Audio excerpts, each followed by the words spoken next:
ಈ ಹಿಂದೆ ನಮ್ಮಲ್ಲೆಲ್ಲ ಕೇಂದ್ರದ ಸಚಿವರಾಗಿರುವಂತ ಮುರುಗನ್ ಅವರು ಈ ಜಾಗಕ್ಕೆ ಬಂದಿದ್ರು. ಸನ್ಮಾನ್ಯ ರಾಘವೇಂದ್ರ ಅವರ ಪ್ರಾಮಾಣಿಕ ಪ್ರಯತ್ನದ ಪರಿಣಾಮ ಅದಕ್ಕೆ ಶಂಕುಸ್ಥಾಪನೆ ಮಾಡುವಂತ ಕಾರ್ಯವನ್ನ ಮಾಡಿದ್ರು ಈ ಹಿಂದೆ ಬಂದಂತ ಸಂದರ್ಭದಲ್ಲಿ. ಅವತ್ತು ಅವರು ಹೇಳೋಗಿದ್ರು, ಆದಷ್ಟು ಬೇಗ ಇದೆಲ್ಲ ಲೋಕಾರ್ಪಣೆ ಮಾಡ್ತೇನೆ ಅಂತ ಮಾತನ್ನ ಮುರುಗನ್ ಅವರು ಹೇಳಿದ್ರು.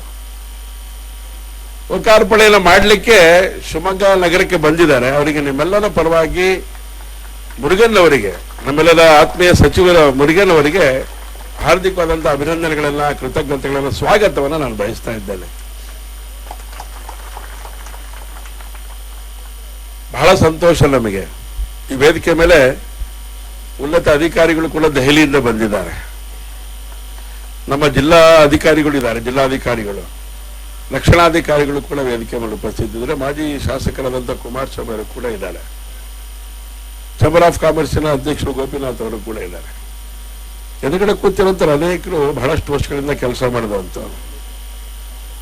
ಅಂದ್ರೆ ಶಿವಮೊಗ್ಗ ನಗರವನ್ನ ಹೇಗಿತ್ತು ಅಂತ ನೋಡಿದಂಥವ್ರು ಅನೇಕರು ಇಲ್ಲಿ ಕೂತ್ಕೊಂಡಿದ್ದೇವೆ ನಾವು. ಶಿವಮೊಗ್ಗ ಹೇಗಾಗಬೇಕು ಅಂತ ಅಪೇಕ್ಷೆ, ಜನಗಳದ್ದು ಅಪೇಕ್ಷೆ ಇತ್ತು. ಅನೇಕ ತರದ ಅಭಿಪ್ರಾಯಗಳು, ನನ್ನ ಕನಸಿನ ಶಿವಮೊಗ್ಗ ಹೇಗಿರ್ಬೇಕು ಅಂತ ಅನೇಕರು ಹೇಳಿದ್ರು. ಶಿವಮೊಗ್ಗ ಹೇಗಿರ್ಬೇಕು ಅಂತೇಳಿ ಶಿವಮೊಗ್ಗದಲ್ಲಿ ಇರುವಂತ ಅನೇಕ ಪ್ರಮುಖರ ಜೊತೆಗೆ ಸನ್ಮಾನ್ಯ ರಾಘವೇಂದ್ರ ಅವರು ಮಾತಾಡಿದ್ರು. ಶಿವಮೊಗ್ಗ ಜಿಲ್ಲೆ ಹೇಗಾಗ್ಬೇಕು ಅಭಿವೃದ್ಧಿ ಅಂತ ಹೇಳಿದ್ರೆ,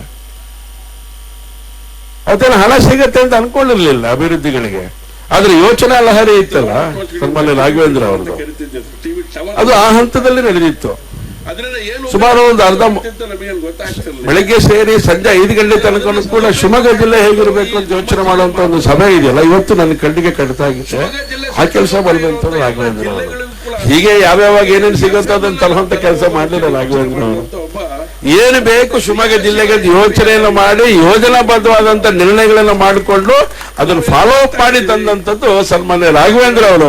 ಹಾಗಾಗಿ ರಾಘವೇಂದ್ರ ಅವರ ಅಭಿವೃದ್ಧಿ ಹರಿಕಾರರು ಅಂತ ಹೇಳಿಕ್ಕೆ ನಮ್ಗೆ ಏನು ಹೇಳಷ್ಟು ಇಲ್ಲ. ನಮಗೆ ಒಂದು ಮಾತಿತ್ತು, ಆಡು